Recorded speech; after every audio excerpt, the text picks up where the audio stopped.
10월 13일 수요일 아침에 인사드립니다. 안녕하십니까. 상쾌한 아침 원주에서 출발합니다. 김혜정입니다. 주말 동안 비가 내린 뒤에 날씨가 많이 쌀쌀해졌습니다.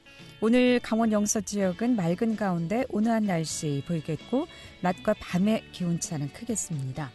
아침 최저 기온은 10도, 최고 기온 24도로 예상되고요. 원주 지방 현재 기온은 15도 기록하고 있습니다. 다가오는 주말에도 전국에 비 소식이 있겠습니다. 완연한 가을에 접어들면서 기온이 크게 떨어지고 있죠. 오늘도 15도로 쌀쌀한 아침입니다. 일교차가 큰 만큼 이제는 옷도 좀 따뜻하게 챙겨 입어야겠습니다. 오늘 준비한 소식입니다. 원주의료원이 신축 건물 준공을 완료하고 어제 개운동 본관 신축 건물에서 첫 진료를 시작했습니다. 원주의료원 신축 건물 준공 소식 먼저 들어보고요. 원주 연탄 나눔 활동이 본격적으로 시작됐습니다. 밥상 공동체 종합사회복지관이 어제 연탄은행 재개식과 첫 연탄 나눔 봉사를 진행했는데요. 원주 밥상 공동체 연탄 나눔 활동 재개 소식은 리포터 현장에서 함께 알아보겠습니다. 또 지난 7일 원주에서 중증 열성 혈소판 감소 증후군으로 한 40대가 숨졌습니다. 이로써 도내 SFTS 감염 사망자는 4명으로 늘었는데요. 이 도내 SFTS 감염 현황과 예방에 대해서도 알아보겠습니다. 10월 13일 수요일 상쾌한 아침 원주에서 출발합니다.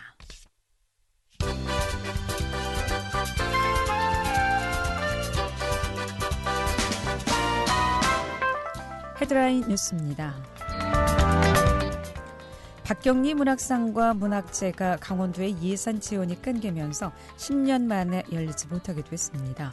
박경리 문학제는 올해 코로나19로 재정 상황이 어려워지면서 강원도가 도비 지원을 중단했고 결국 재단과 원주시는 논의 끝에 올해 문학제와 문학상을 모두 개최하지 않기로 했습니다. 원주시는 자체 예산을 확보하고 재단과 협업해 내년부터는 문학상을 재개한다는 계획이지만 문학제는 원주시 예산이 한정된 만큼 개최는 어려울 것으로 보입니다. 영월읍 공립영월중학교와 복례중학교의 복례중 부지로의 통폐합에 대한 입장이 엇갈리며 지역의 뜨거운 이슈로 떠오르고 있습니다. 영월교육지원청에서는 이달 중 통합추진단 회의를 소집하고 반대 의견 등을 통해 통폐합 가부를 최종 결정할 방침입니다. 평창군 장애인 직업재활시설인 곰들이 광고가 2021년 보건복지부 주관 중증 장애인 생산품 생산 유통 부문에서 우수시설로 선정돼 보건복지부 장관상을 수상합니다. 곰들이 광고는 2012년 중증 장애인 생산품 생산시설로 지정받아 생산품의 특성상 기술이 필요한 간판과 현수막을 제작하고 있습니다. 헤드라인 뉴스였습니다.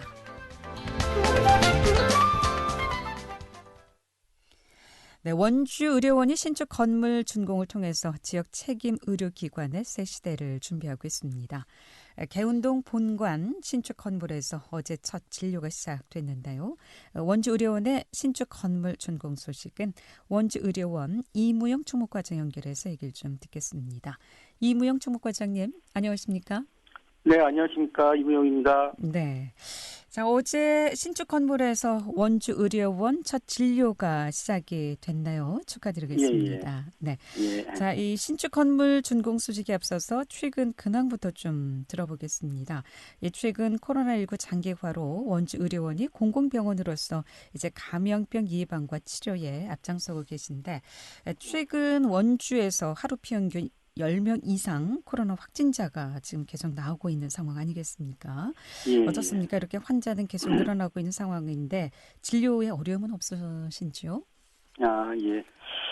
아무래도 이제 우리 일선 현장 접점에서 근무하고 있는 의료진들이 고생이 제일 많고요. 네. 지금 현재 이제 90명 정도 코로나 입원 환자와 일반 환자 50명 정도 입원 치료 중에 있습니다.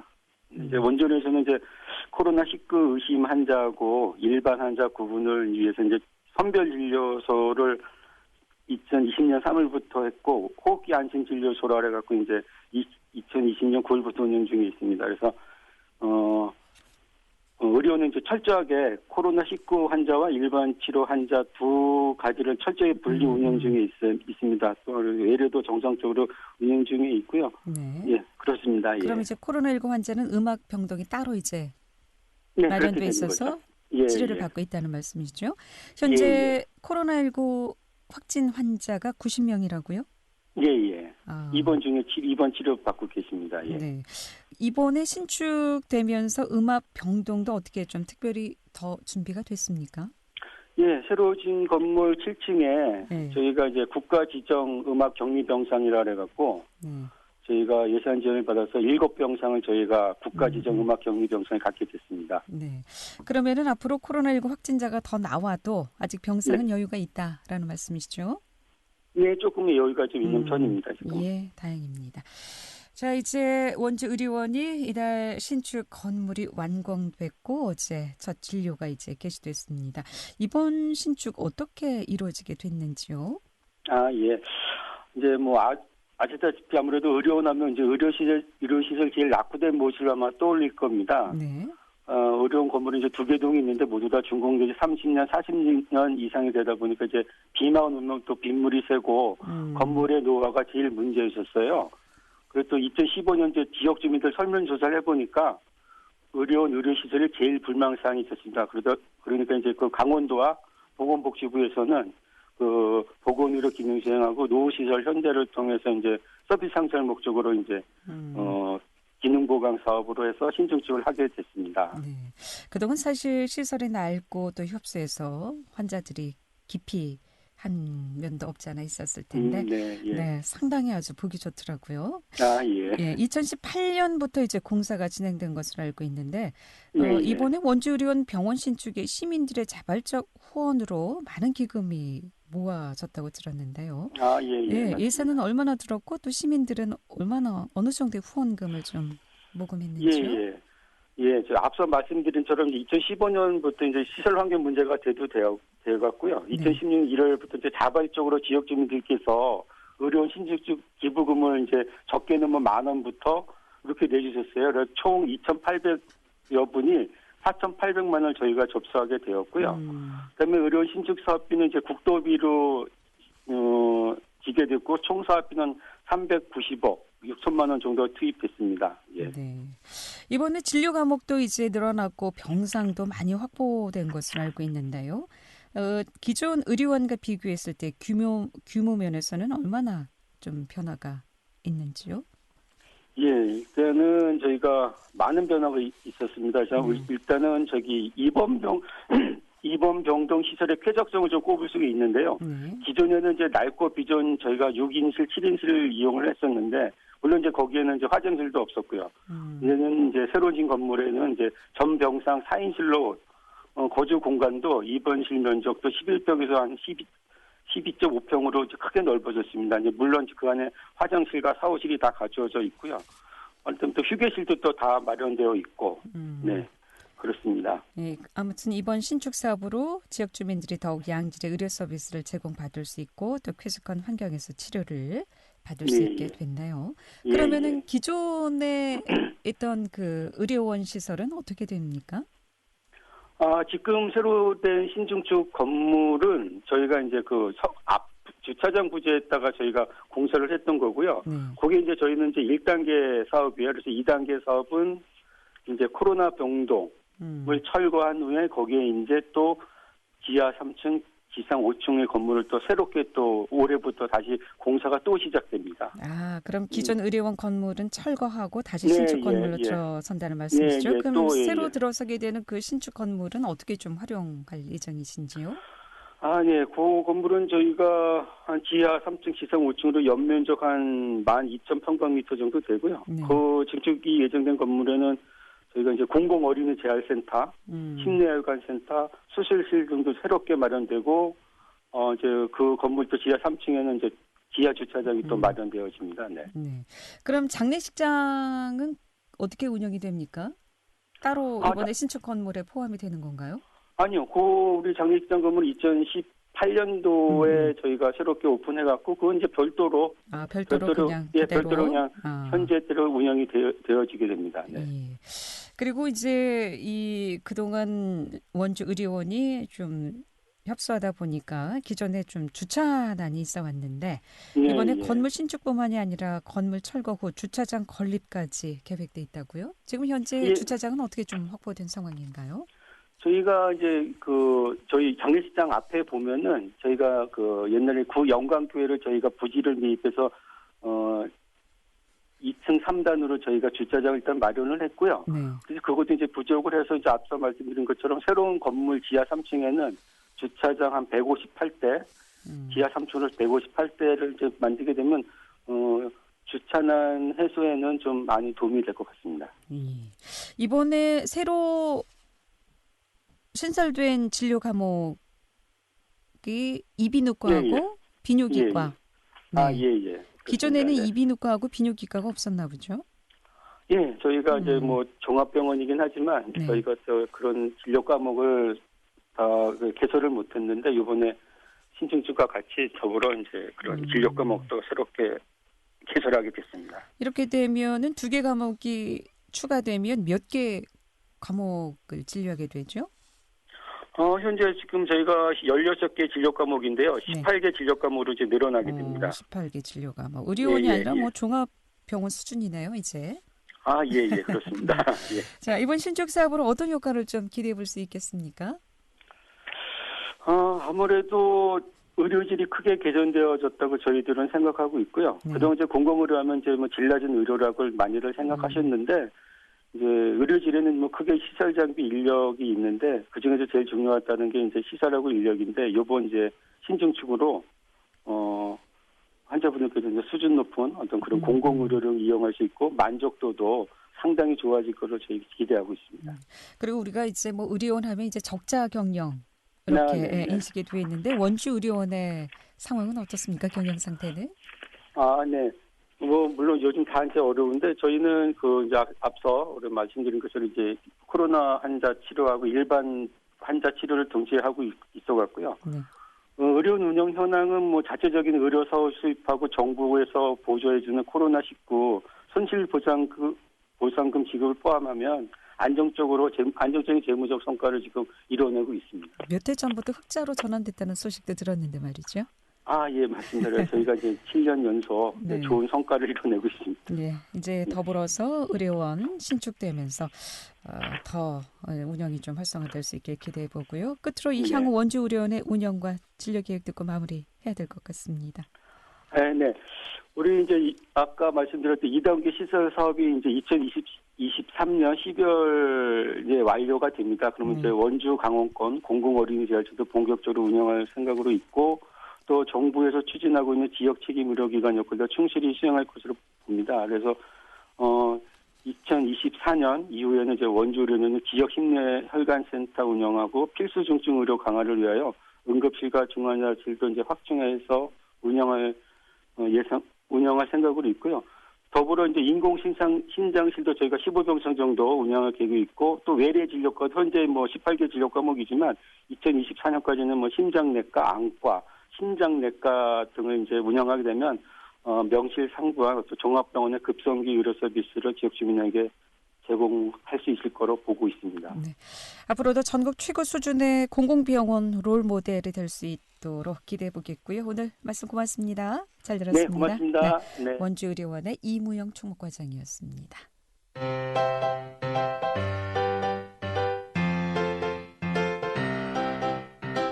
KBS 원주방송국이 유튜브 다시 듣기 서비스를 실시합니다. 매일 아침 강원 영서남부권의 뉴스와 정보를 전해드리는 상쾌한 아침 원주에서 출발합니다는 KBS 원주라디오 유튜브 채널을 통해 다시 들을 수 있습니다.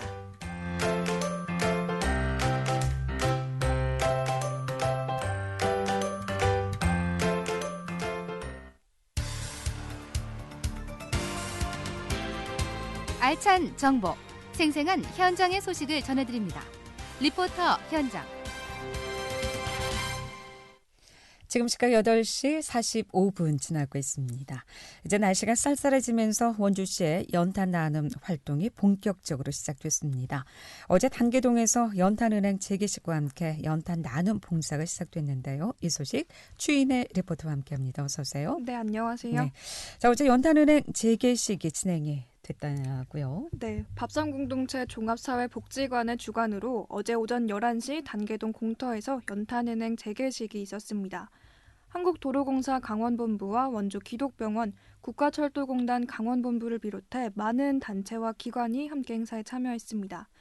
연탄 나눔 봉사를 지원하고 있는 후원 기관과 자원봉사자들이 행사에 참여한 가운데 행사는 1부와 2부로 나눠 진행됐습니다. 1부 재개식에서는 연탄 기증식, 연탄 나눔 동참 메시지 전달, 축하 공연이 이어졌고요. 2부에서는 행사에 참여한 봉사자들과 함께 올해 첫 연탄 나눔 봉사활동을 진행했습니다. 현장 소식과 함께 원주 밥상공동체 복지재단 허기복 대표 이야기 듣겠습니다.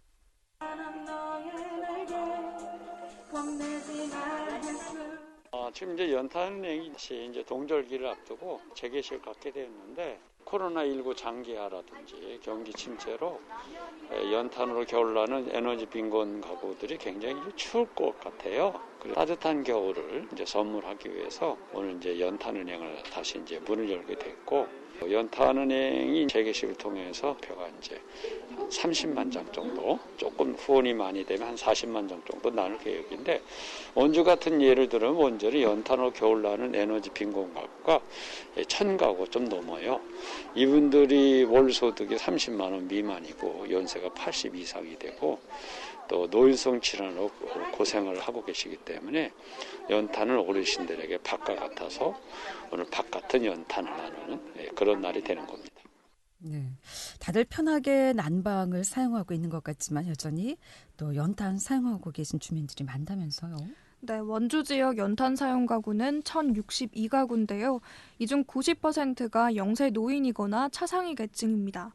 매년 원주시는 연탄 보일러를 사용하는 저소득층 600여 가구를 위해 연탄 쿠폰을 지원 중인데요. 사실 연탄 쿠폰 금액은 연탄의 인상된 가격을 반영하지 않았기 때문에 이 연탄 쿠폰만으로 연탄을 사기에는 부족합니다. 또 높은 지대에 사는 지원 대상이 신청할 경우에는 배달료까지 붙기 때문에 연탄 쿠폰보다도 직접 연탄 나눔 활동이 진행되는 게 훨씬 효과적입니다. 밥상공동체 연탄은행은 내년 3월까지 연탄 사용 가구에 연탄 30만 장을 전달할 계획인데요. 하지만 코로나 여파로 후원과 봉사가 크게 줄어 현재까지 들어온 연탄 후원은 7만 장에 불과합니다. 어려운 상황에도 현장을 찾아 따뜻한 손길을 내민 봉사자들을 만나볼 수 있었는데요. 행사에 참석한 봉사자 이야기 들어보겠습니다. 네, 요즘 어르신들 분들 중에 이제 연탄이 많이 필요하시고 그런 분들이 많다고 들어서 마음 맞는 저희 학생들과 함께 봉사에 나오게 되었습니다. 어르신 댁에 연탄을 직접 가져다 드리고 쌓아 드리고 이런 식으로 봉사하고 있습니다. 정말 저희한테는 시간도 막 투자가 되지 않고 하지만 어르신분들께 이제 겨울을 따뜻하게 보낼 수 있는 도움이 된다고 생각하면 굉장히 값진 경험이라고 생각합니다. 네. 그럼 연탄 후원은 어떻게 참여할 수 있습니까? 네, 후원자와 봉사자들의 손길로 연탄은행이 운영되고 있고요. 후원은 어렵지 않습니다. 800원으로 연탄 한 장을 후원할 수 있는데요. 이 연탄 한 장이 누군가에겐 꼭 필요한 생존 에너지입니다. 도시가스가 보급되지 않는 지역에 사는 어려운 이웃들에게 추운 겨울철 연탄은 꼭 필요한 물품입니다. 전화 한 통으로 연탄을 기부할 수 있는데요. 033-763-4933 혹은 1577-9033으로 전화를 걸어 한 장에 800원으로 어려운 이웃들을 돕고 따뜻한 겨울나기를 도울 수 있습니다. 이 전화 후원 외에도 밥상공동체 종합복지관 홈페이지에 들어가면 댓글 기부 행사가 진행 중입니다. 댓글을 달기만 하면 카카오 기업이 대신 기부금을 지원하는 이벤트입니다. 이 코로나 상황으로 이웃과 이웃이 서로 멀어진 상황에서 더욱 소통이 어려운 고지대 주민들이 따뜻한 겨울을 보낼 수 있도록 많은 관심이 이어졌으면 좋겠습니다. 네, 어제 열린 연탄은행 재개식을 시작으로 따뜻한 손길이 이어져서 소외되는 이들 없이 모두가 이번 겨울을 좀 따뜻하게 함께 보낼 수 있길 기원해 보겠습니다. 추인의 리포터였습니다. 잘 들었습니다. 네, 감사합니다.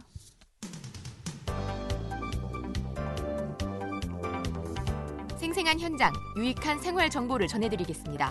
KBS 원주 라디오 상쾌한 아침 원주에서 출발합니다를 함께하고 있습니다. 네, 진드기에 물려 생기는 감염병인 중증 열성 혈소판 감소증, 이른바 SFTS에 걸려 숨진 사람이 또 나왔습니다. 원주에서 중증 열성 혈소판 감소 증후군으로 한 40대가 숨졌는데요. SFTS 감염 현황과 또 예방에 대해서 알아보도록 하겠습니다. 강원도청 방역대응과 권형력 역학조사 담당 나와 계시죠? 안녕하십니까? 안녕하십니까? 네. 자, 진드기를 매개로 한 감염병이 많이 나타나는 또 시기 접어들면서 또 환자 한 분이 숨졌는데요. 먼저 이 어떤 질병인지 먼저 알아보도록 하겠습니다. 네. 중증 열성 혈소판 감소 증후군, 즉 SFTS는 진드기 종류의 일종인 작은 소피 참진드기에 사람이 물려서 감염되는 질환입니다. 고열이나 구토, 설사 등 소화기 증상으로 시작해서 혈소판과 백혈구 감소를 일으키고 심하면 다발성 장기 부전을 일으켜 사망까지 이르게 하는 제3급 법정 감염병으로 분류된 질병입니다. 주로 5월에서 10월에 발생하며 10월까지도 환자 발생이 보고되고 있습니다. 네. 벌써 강원 지역에서만 4번째 사망자가 발생한 것으로 나타나고 있는데요. 올해 도내 SFTS 감염자와 사망자 수는 어떻게 파악되고 있습니까? 네, 10월 12일 기준 도내 SFTS 확진자는 모두 16명이고 도내 전역에서 골고루 발생하고 있습니다.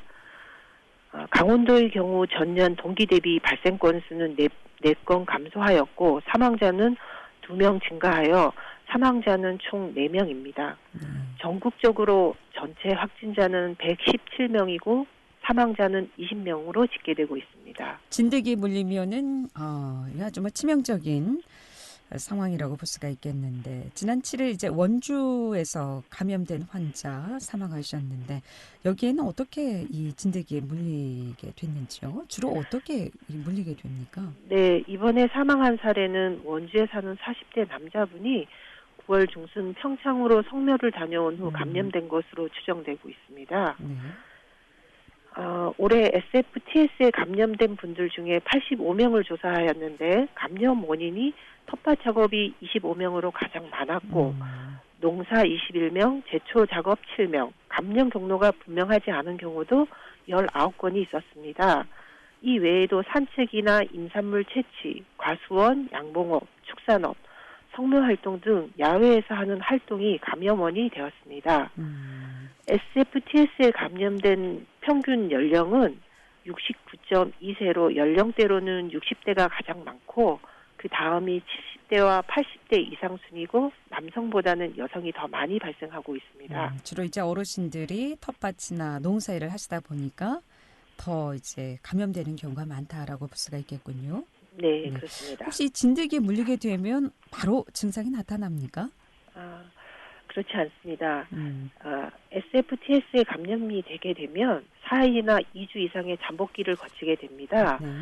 잠복기를 거친 후에 38도 이상의 고열이나 오심, 구토, 설사, 식욕부진 등의 소화기 증상을 보이며 겨드랑이 등에 림프절이 붓는 증상이 나타나기도 합니다. 진드기에 물린 흔적이 보이기도 하지만 증상이 나타날 때쯤에는 물린 흔적이 사라지기도 해서 판별이 쉽지 않고 진드기나 쥐가 옮기는 질병인 발열성 질병의 일종인 찌찌가못이나 렙토스피라, 신중후 출혈 등 감별 진단이 필요한 질환도 있어서 산이나 야외 작업 후에는 진드기에 물리지 않도록 유의하는 것이 가장 중요합니다. 만약 그 야외 활동 중에 진드기에 물렸다면 어떻게 좀 대처해야 됩니까? 네, 진드기에 물렸다고 해서 모두 SFTS에 감염되는 것은 아닙니다. 질병관리청에서 실시한 전국 진드기 채집 조사 결과 SFTS 바이러스를 보유하고 있는 진드기는 전체의 0.5%의 가량인 것으로 나타나 있습니다. 그러나 진드기에 물린 것이 확인되었을 때에는 진드기를 핀셋 등으로 제거하고 소독하여야 합니다. 그리고 약 16일 동안 발열, 구토, 설사 등 임상 증상이 나타나는지 관찰해야 하고 임상 증상이 나타나면 즉시 의료기관을 방문하여 진료를 받으시는 것이 좋습니다. 네. 10월까지 발생한다고 하는데 이 진드기 매개 질병을 예방하기 위해서 야외활동 시 지켜야 할 생활수칙 간단히 듣고 마무리하도록 하겠습니다. 네. SFTS는 예방 백신이나 특별한 치료제가 없기 때문에 진드기에 물리지 않도록 주의하여야 하는데요. 야외에서 작업할 때는 모자와 장갑을 꼭 착용하고 숲에 앉을 경우에는 돗자리를 깔고 앉아야 합니다. 특히 풀숲이나 덤불 등 진드기가 서식하는 장소에 들어갈 경우에는 긴 소매, 긴 바지, 목이 긴 양말을 착용하고 양말 안에 바지단을 넣고 발을 완전히 덮는 신발을 신어 옷이 진드기가 침투하지 않도록 그렇게 해야 됩니다. 될 것 같습니다. 네, 잘 들었습니다. 고맙습니다. 네, 지금까지 강원도청 방역대응과 권영려 역학조사 담당이었습니다. 10월 13일에 보내드릴 상쾌한 아침 원주에서 출발합니다. 오늘 여기까지입니다.